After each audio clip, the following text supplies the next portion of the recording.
नमस्कार साथियों, स्वागत है आपका अपने YouTube चैनल भाषा निकेतन में। साथियों, हम UGC net, JRF, set, PGT, TGT आज सभी परीक्षाओं के लिए साथियों हम हिंदी साहित्य का सरल एवं संक्षिप्त इतिहास जो पुस्तक मनोज कुमार मिश्रा जी की उससे वाचन कर रहे हैं। साथियों, आज हम भक्तिकाल को पढ़ेंगे और भक्तिकाल यहाँ पर आज इसका आपका नवा वैसे वीडियो है और भक्तिकाल से पहला वीडियो है।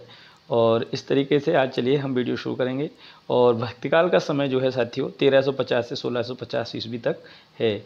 और ये साथियों ये जो समय है यहाँ पर बदला नहीं है, 1350 से 1650 ये आपका पुराना आदिकाल से ही लिखा रहा है। ये आपका 1350 से 1650 आपका होगा, ठीक है। चलेगा, तो चलिए वीडियो शुरू करते हैं।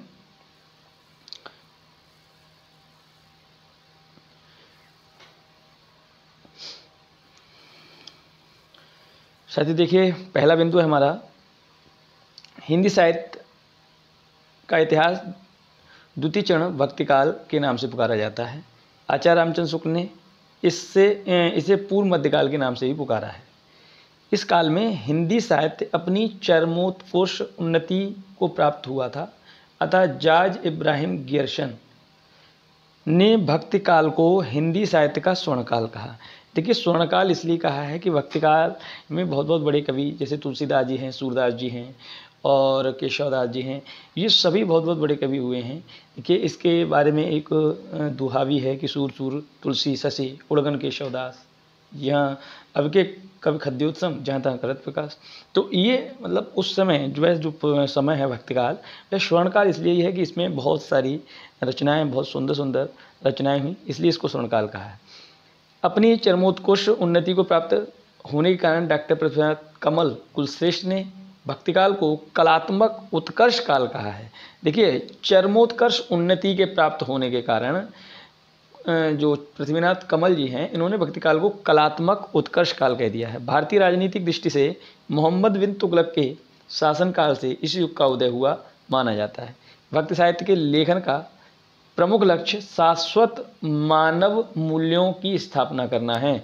भक्ति साहित्य के लेखन का प्रमुख लक्ष्य क्या था? शाश्वत मानव मूल्यों की स्थापना करना माना जाता है। अब देखते हैं श्री कृष्ण दास रचित हिंदी काव्य प्रवाह की भूमिका।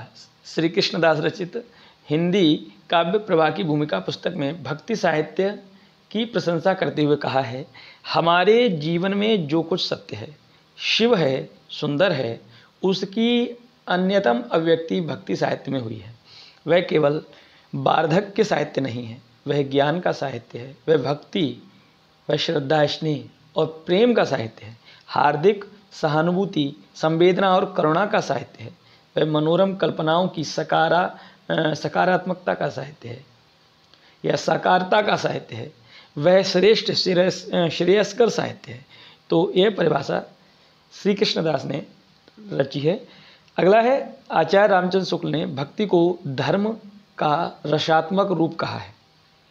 शुक्ल ने भक्ति को धर्म का रसात्मक रूप कहा है और इसके अनुसार भक्ति की निष्पत्ति श्रद्धा और प्रेम के योग से मानी जाती है। उच्च कोटि की काव्य रचना, आध्यात्मिकता एवं समाज चेतना के कारण भक्तिकाल को हिंदी साहित्य का स्वर्णकाल कहा जाता है। भक्तिकाल का नामकरण आदिकाल की तरह भक्तिकाल को भी अलग अलग विद्वानों के द्वारा निम्नानुसार अलग अलग नामों से पुकारा गया है। चलिए इसको भी देखते हैं। देखिए, जॉर्ज अब्राहम गियर्सन 15वीं शताब्दी का धार्मिक पुनर्जागरण कहा। मिश्र बंधु जी ने इसको पूर्व मध्यकाल कहा। आचार्य शुक्ल ने पूर्व मध्यकाल या भक्तिकाल कहा। बाबू श्याम सुंदर दास ने भक्ति युग कहा। रामविलास शर्मा जी ने पुनर्जागरण काल और लोक जागरण काल कहा। राम प्रसाद मिश्र ने पुनरुत्थान काल कहा और पृथ्वीनाथ कमल कुलश्रेष्ठ ने कलात्मक उत्कर्ष काल कहा है। भक्ति शब्द की व्युत्पत्ति मोनियर विलियम्स के अनुसार भक्ति शब्द की व्युत्पत्ति संस्कृत की भज धातु 3 प्रत्यय को जोड़ने से हुई है, जिसका अर्थ होता है अपने उपास्य अर्थात आराध्य भगवान के ऐश्वर्य में भाग लेना। चलिए देखते हैं भक्ति शब्द का सर्वप्रथम उल्लेख श्वेताश्वर उपनिषद में 6:33 में मिलता है। 6 मतलब 33वें छठे भाग में मिलता है।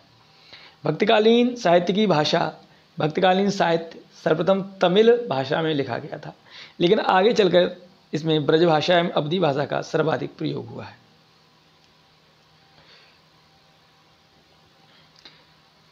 भक्तिकालीन साहित्य के उदय के कारण देखते हैं।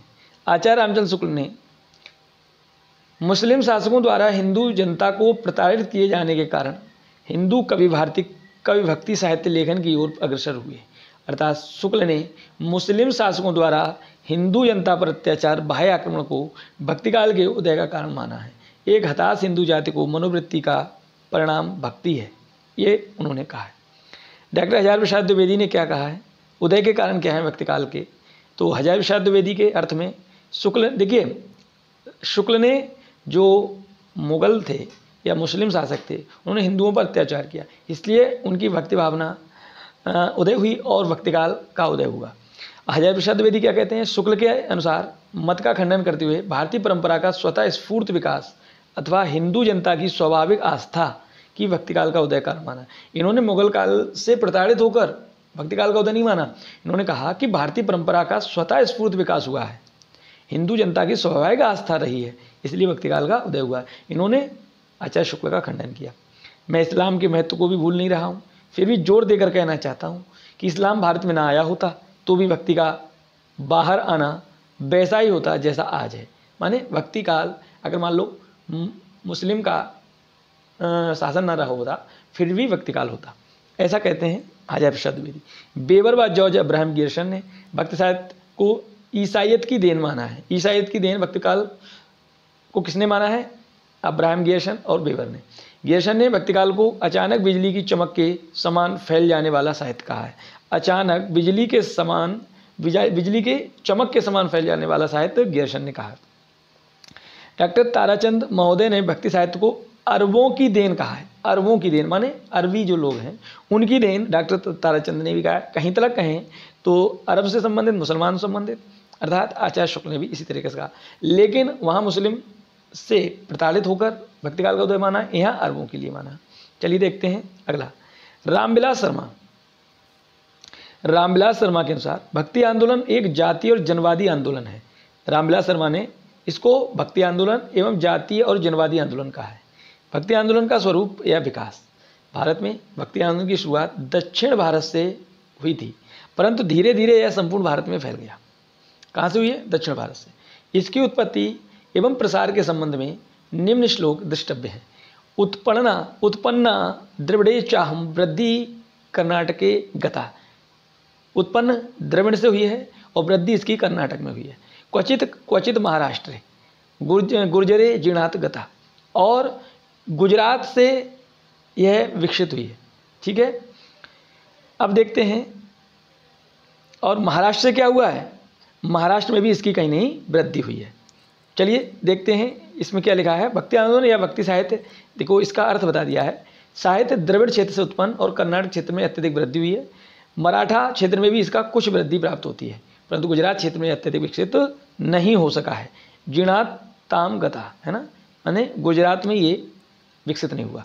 चलिए देखते हैं। भारत के विविध क्षेत्रों में भक्ति आंदोलन के प्रचार प्रसार में निम्न विद्वानों का योगदान महत्वपूर्ण माना जाता है। उत्तर भारत में रामानंद एवं वल्लभाचार्य का योगदान, बंगाल में चैतन्य महाप्रभु का योगदान, असोम में शंकरदेव का योगदान और उड़ीसा में पंच सखा का योगदान माना जाता है भक्ति आंदोलन का। अब देखिए उड़ीसा में बलराम दास, अनंत दास, यशोवंत दास, जगन्नाथ दास और अच्युतानंद दास। देखिए महाराष्ट्र वारकरी संप्रदाय, इस संप्रदाय की स्थापना संत पुंडरीक के द्वारा की गई थी। इस संप्रदाय में निम्न 4 संत प्रसिद्ध हैं। किस संप्रदाय के? आपके वारकरी संप्रदाय के, जो महाराष्ट्र का है। संत ज्ञानदेव ज्ञानेश्वर वारकरी संप्रदाय के प्रथम उन्नायक संत माने जाते हैं। संत ज्ञानदेव, संत नामदेव विठोबा का भक्त, संत एकनाथ और संत तुकाराम, ये 4 संत जो हैं वो वारकरी संप्रदाय के संत माने जाते हैं। अब बात करेंगे हम दक्षिण भारत। दक्षिण भारत आलवार एवं नयन नार संत। आलवार भक्त दक्षिण भारत के आरंभिक वैष्णव भक्तों को आलवार कहा जाता है। वैष्णव भक्तों को आलवार कहा जाता है, याद रखना है। आलवार तमिल भाषा का शब्द है जिसका अर्थ होता है अध्यात्म ज्ञान एवं भगवत भक्ति में लीन महापुरुष। दक्षिण में भागवत भक्ति का आंदोलन 5वीं से 10वीं शताब्दी तक आलवार भक्तों द्वारा हुआ। इन भक्तों में सभी जातियों एवं वर्गों के भक्त जन्य थे। ये उच्च कोटि के साधक, सात्विक एवं सीधा साधा जीवन व्यतीत करने वाले आध्यात्मिक रंग में रंगे भक्त थे। इसमें आत्मसमर्पण की भावना कूट कूट कर भरी होती है। चलिए देखते हैं आलवार से संबंधित और भी बातें यहाँ पढ़ते हैं। आलवार साहित्य पर शोध करने वाले कुछ विद्वान प्रारंभिक आलवारों का समय ईसा से 230 वर्ष पूर्व मानते हैं। प्रारंभिक आलवार विष्णु के गदा, शंख और चक्र के अवतार हैं। जो प्रारंभिक आलवार हैं विष्णु के गदा, शंख और चक्र से अवतार हैं। और आलवार साहित्य का शोध करने वाले कुछ विद्वान प्रारंभिक आलवारों का ईसा 230 से वर्ष पूर्व से मानते हैं। आलवार भक्तों की कुल संख्या 12 मानी जाती है। तमिल भाषा में रचित इनके पदों का संकलन आचार्य रंगनाथ मुनि द्वारा दिव्य प्रबंधम नाम से 4 भागों में किया गया, जिनमें लगभग 4000 पद हैं। इन 12 आलवार भक्तों का विवरण निम्न अनुसार है। देखिए, आपका पोयागई आलवार पैश्वनी प्रदेश में है, मध्य प्रदेश स्थान है उनका। भूत तालवार पैश्वनी प्रदेश, पेयालवार पैश्वनी प्रदेश, तिरुमलिसाई आलवार पैश्वनी प्रदेश, नम आलवार ताम्रपर्णी प्रदेश, मधुर कवि आलवार ताम्रपर्णी प्रदेश, कुलशेखर आलवार महानद प्रदेश, पेरी आलवार कृतमाल प्रदेश, अंडाल या अंदाल आलवार आपका कृतमाल प्रदेश से ही है। तोडर डिप्पोड़ी आलवार आपका कावेरी प्रदेश से है। और तिरुप्पन आलवार भी आपका कावेरी प्रदेश से है। तिरुमंगई आलवार कावेरी प्रदेश से है। तो आपको ये ज़्यादातर कुछ ही प्रदेश हैं, 4 या 5, उन्हीं के सभी ये आपके भक्त का नाम है। आलवार 12 भक्त हैं, उनके नाम है। अब देखते हैं आगे। इन आलवार भक्तों में एकमात्र महिला भक्त पेरी आलवार की दत्तक पुत्री अंडाल हैं। इन 12 आलवार भक्तों में नम आलवार या षठकोप आलवार सर्वश्रेष्ठ आलवार भक्त माने गए हैं। इनको राम की पादुका का अवतार भी कहते हैं। राम की पादुका का अवतार माने राम की पादुकाओं का अवतार है। नैनार भक्ति ये दक्षिण भारत के शैव भक्त माने जाते हैं। इनकी कुल संख्या 63 मानी जाती है। ये सभी नैनार मुक्तात्मा माने जाते हैं। अन्य तथ्य, कबीर एवं जायसी दोनों ही भक्तिकाल के रहस्यवादी कवि माने जाते हैं, परंतु कबीर की रचनाओं में साधनात्मकता या साधनात्मक रहस्यवाद मिलता है, जबकि जायसी की रचनाओं में भावनात्मक रहस्यवाद मिलता है। शब्दार्थ, सुरति आनंद का अनुभव होता है। निरति जगत प्रपंच सांसारिकता से मुक्ति। देखिए, निरति क्या है? सांसारिकता से मुक्ति, और सुरति आनंद का अनुभव। अब हम भक्तिकाल साहित्य का विभाजन देखेंगे। देखिए, भक्तिकाल निर्गुण काव्यधारा, सगुण काव्यधारा। निर्गुण काव्यधारा में 2 धाराएं, ज्ञानाश्रयी काव्यधारा, प्रेमाश्रयी काव्यधारा। ज्ञानाश्रयी काव्यधारा संत काव्य है और प्रेमाश्रयी काव्यधारा सूफी काव्य है। संत काव्य में कबीर आपके प्रतिनिधि कवि हैं और सूफी काव्य में जायसी आपके प्रतिनिधि कवि हैं, याद रखना। बात आती है सगुण काव्यधारा। इसमें भी 2 हैं, कृष्णाश्रयी और रामाश्रयी। भक्ति या सगुण जो भक्ति हुई है वो कृष्ण काव्य या कृष्णाश्रयी, और राम काव्य रामाश्रयी। देखिए, कृष्ण काव्य सबसे अच्छा सूरदास लिखते हैं और राम काव्य सबसे अच्छा तुलसीदास लिखते हैं। तो इस तरीके से याद करेंगे। भक्तिकाल को 2 भागों में इस तरीके से बांटा गया है। अब बात करते हैं निर्गुण भक्ति काव्यधारा। निर्गुण भक्ति काव्यधारा, जिन भक्ति कवियों के द्वारा निराकार ईश्वर की उपासना की गई, उनके द्वारा रचित काव्य को ही निर्गुण काव्यधारा कहा जाता है। निर्गुण भक्ति आदि स्रोत श्वेताश्वेतर उपनिषद है। श्रीमद् भागवत महात्म्य का प्रथम श्लोक निर्गुण भक्ति का समर्थक प्रतीक होता है। निर्गुण काव्यधारा की प्रमुख विशेषताएं क्या हैं? पहली है निराकार ईश्वर में विश्वास, जिसका आकार ना हो ऐसे निराकार ईश्वर की मतलब ईश्वर में विश्वास मानते हैं निर्गुण काव्य धारा में। निर्गुण ब्रह्म उपासना लौकिक प्रेम द्वारा अलौकिक आध्यात्मिक प्रेम की अभिव्यक्ति। धार्मिक रूढ़ियों एवं सामाजिक कुरीतियों का विरोध करते हैं। जैसे कहें कि पत्थर से हिंदू लोग भगवान मानते हैं और बहुत सारी मूर्ति पूजा इत्यादि का खंडन किए हैं। तो कबीरदास जी ने बहुत से दोहे लिखे हैं, पाथर पूजे हर मिले तो मैं पूजूं पहाड़, ता से तो चाकी बली जो जिससे पीस खाए संसार, है ना। तो इस तरीके से उन्होंने कहा है। और कंकर पत्थर जोड़ मस्जिद ले बनाए, ता उप मुल्ला बाग दे, क्या बहरा हुआ खुदा। तो ये कह सकते हैं इनको, इन्हीं सभी चीज़ों का खंडन किए हैं। धार्मिक रूढ़ियों और सामाजिक कुरीतियों का विरोध किया है, जाति प्रथा का विरोध किया है, हिंदू मुस्लिम एकता का समर्थन, रहस्यवाद का प्रभाव है, काव्य में लोक भाषा का प्रयोग है, एकेश्वरवाद का समर्थन है और सदगुरु का विशेष महत्व है। ये सभी विशेषता हैं। और भी कुछ विशेषताएं हैं, जैसे साधारण सुधारवाद जन जागरण की चेतना का प्रसार है, शांत रस की प्रधानता है इसमें, सदुक्कड़ी भाषा एवं उलटवासी काव्य शैली का प्रयोग है, आचरण की पवित्रता पर जोर दिया गया है। निर्गुण भक्ति के मूल तत्व कौन कौन से हैं देखते हैं। यहाँ 5 तत्व हैं। पहला अनादि अनंत अनाम अज्ञात ब्रह्म का नाम जप। दूसरा मानसिक भक्ति, प्रेम के माध्यम से कर्मकांड की अनपेक्षित दुरूहताओं को दूर करना। जाति वर्ग और वर्ण सबसे महत्वपूर्ण संबंधी भेद से रहित विश्वव्यापी धर्म है। सहज साधना। अब हम बात करेंगे निर्गुण काव्य धारा के भेद।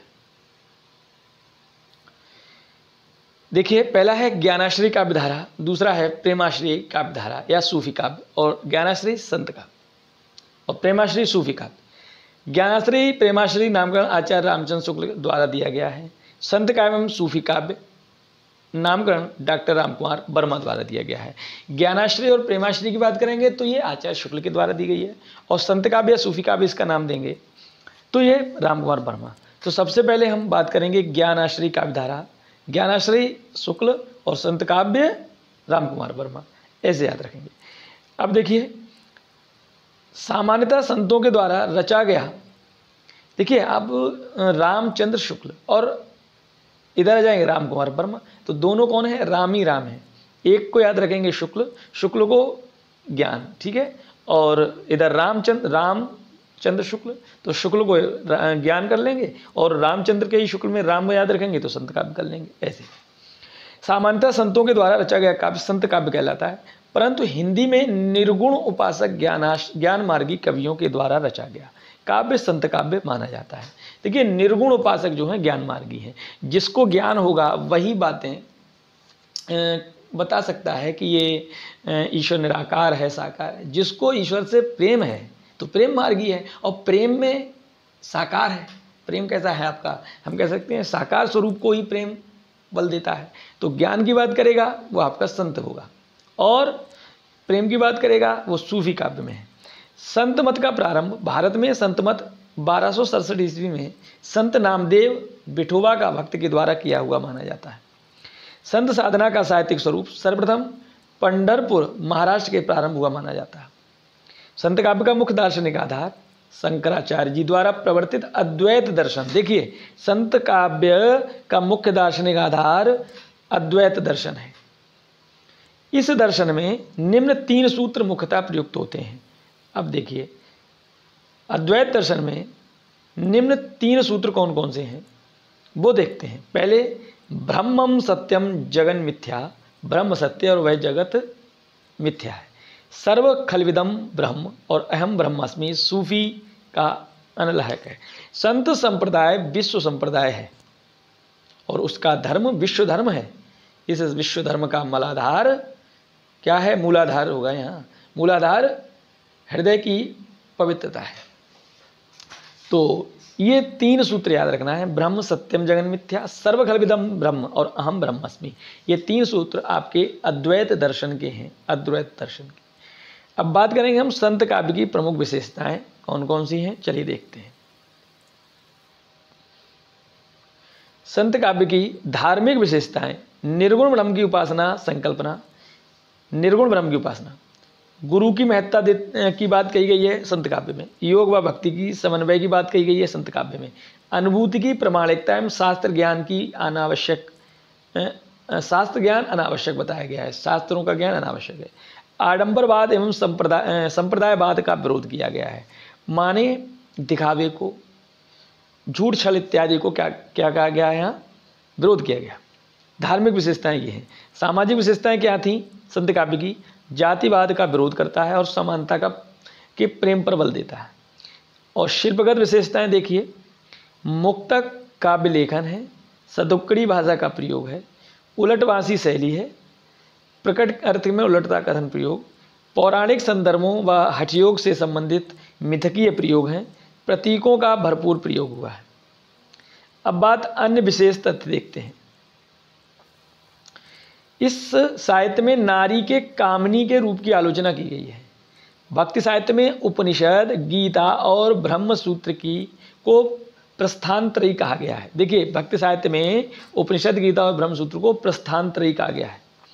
नारद भक्ति सूत्र में भक्ति के 11 भेद माने गए, जबकि भागवत पुराण में नवधा भक्ति का उल्लेख मिलता है।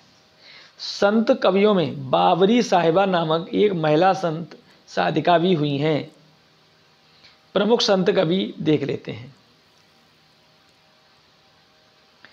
कबीर, नामदेव, रैदास, सेना, सदना, दादूदयाल, मलूकदास, सुंदरदास, गुरु नानक, रज्जब, हरिदास, अनंतदास, सींगा और धर्मदास। इनमें निम्न संत कवि कामगार तबके से हैं। कामगार तबके से कबीर जुलाहा थे, नामदेव दर्जी थे, रैदास चमार थे, दादू दयाल बुनकर थे, सेना नाई थे और सदना कसाई थे। तो यहाँ पर ये कामगार संत कवियों को देखा जाए तो इस प्रकार से आप इनको याद कर लेंगे। और ये प्रमुख आपके 14 कौन हैं? संत कवि हैं। संत कवि याद रखना। बात करेंगे कबीरदास पर।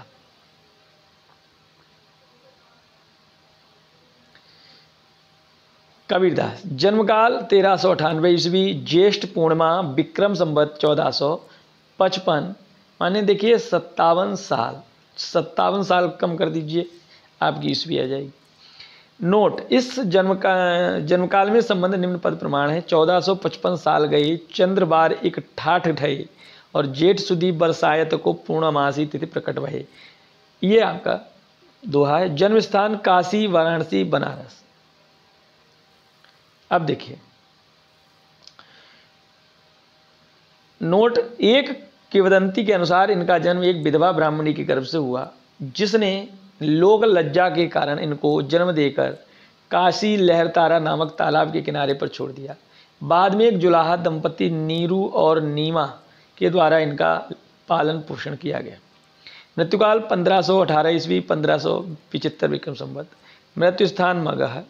इनके मृत्युकाल व मृत्यु स्थान के संबंध में निम्न पद प्रमाण है। संवत 1575 कियो मघर को गौन, माघ सुदी एकादशी रल्यो पौन से पौन। गुरु का नाम स्वामी रामानंद।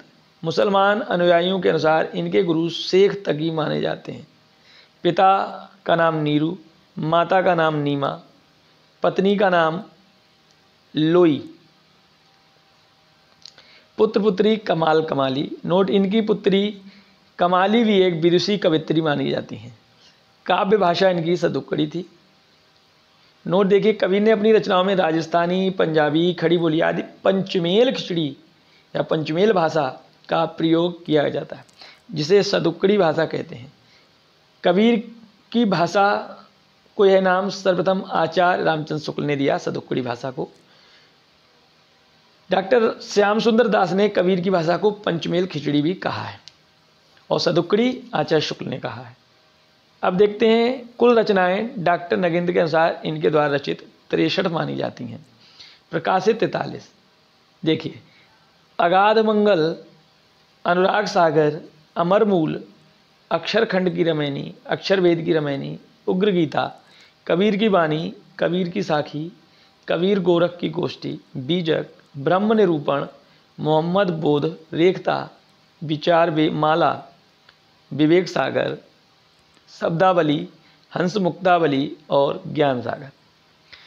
कबीरदास जी को अक्षर ज्ञान नहीं था, उनके लिए काला अक्षर भैंस बराबर था। इस संबंध में उन्होंने स्वयं लिखा है, मस कागज छुयो नहीं, कलम गयो नहीं हाथ, चारियों जुग को महात्म मुखई जनाई बात।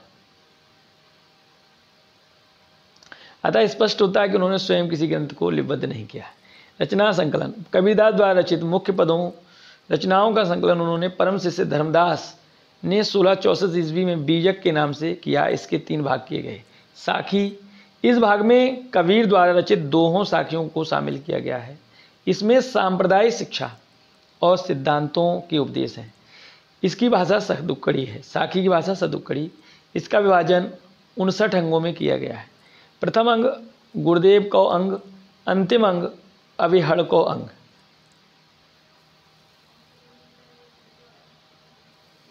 अब देखिए शब्द की बात करते हैं। शब्द, इस भाग में कबीर द्वारा रचित पदों को शामिल किया गया है। इसकी भाषा ब्रज या पूर्वी बोली है। इस भाग में कबीर के माया संबंधी विचार की अभिव्यक्ति हुई है। रमैणी में, इस भाग में कबीर द्वारा रचित राम भक्ति संबंधी पदों और चौपाइयों को शामिल किया गया है। इसमें इसकी भाषा भी ब्रज एवं पूर्वी बोली है। कबीर का राम दशरथ पुत्र अयोध्यावासी राम नहीं है, अभी तो उन्होंने परम ब्रह्म परमेश्वर निर्गुण ब्रह्म को ही राम कहकर पुकारा है। रमैणी कबीर के ईश्वर संबंधी विचारों, शरीर रचना संबंधी विचारों तथा मानवीय आत्मा का उद्धार संबंधी विचारों को संकलन किया है। अब देखिए, अब हम बात करेंगे साथियों कबीर के काव्य की प्रमुख विशेषताएं। पहली बात है कण कण में ईश्वर व्याप्ति। देखिए दुआ है, तेरा साईं तुझ में है, ज्यों पुहपन में बास, कस्तूरी का मृग ज्यों फिर सूंघे घास। अब देखिए ब्रह की विरलता देखिए, आँखड़ियाँ झाई पड़ी, पंथ निहार निहार, जीवणियाँ छाला पड़िया, नाम पुकार पुकार। इस साखी पर सूफी साधना पद्धति का प्रभाव नजर आता है। मूर्ति पूजा का विरोध देखिए, पाहन पूजे हर मिले तो मैं पूजूं पहाड़, ताते तो चाकी भली जैसे पीस खाए संसार। धार्मिक आडंबरों का भी विरोध इस तरीके से किया है। देखिए, कंकर पत्थर जोड़ के मस्जिद लई चिनाए, ताचड़ मुल्ला बांग दे क्या बहरा हुआ खुदा। और आत्मा परमात्मा का एकत्व प्रतिपादन देखिए, जल में कुंभ, कुंभ में जल है, बाहर भीतर पानी, फूटा कुंभ जल जल ही समाना, तत् कहो यह ज्ञानी। अहिंसा का संदेश देखते हैं, दिन में रोजे रखता, रात हनत गाय।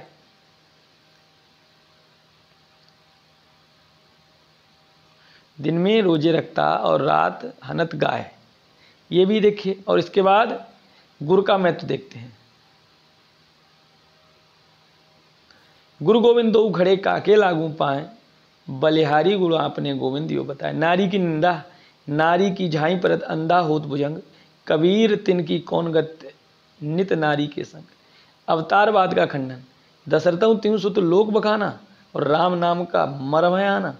अब माया की भर्त्सना, कबीर माया पापनी हर्षू करत हराम, और मुख कठियाली कुमत की कहन न देई राम। निर्गुण निराकार ब्रह्म की उपासना, जाके मुंह माथा नहीं, ना ही रूप स्वरूप, और पोह बास्ते पात्रा ऐसा तत्व अनूप। रहस्यवाद, नैनन की कर कोठरी, पुतली पलंग बिछाए, और पलकन की चिकडार के पियक को लेऊं रिझाए। पुस्तकी ज्ञान का परिहार, पोथी पर जगमुआ, पंडित भया न कोय, और एक है आकर प्रेम का पढ़े सो पंडित होए। ब्रह्म की सौंदर्य भावना, लाली मेरे लाल की जित तेकूं तित लाल, और लाली देखन में गई और मैं भी हो गई लाल।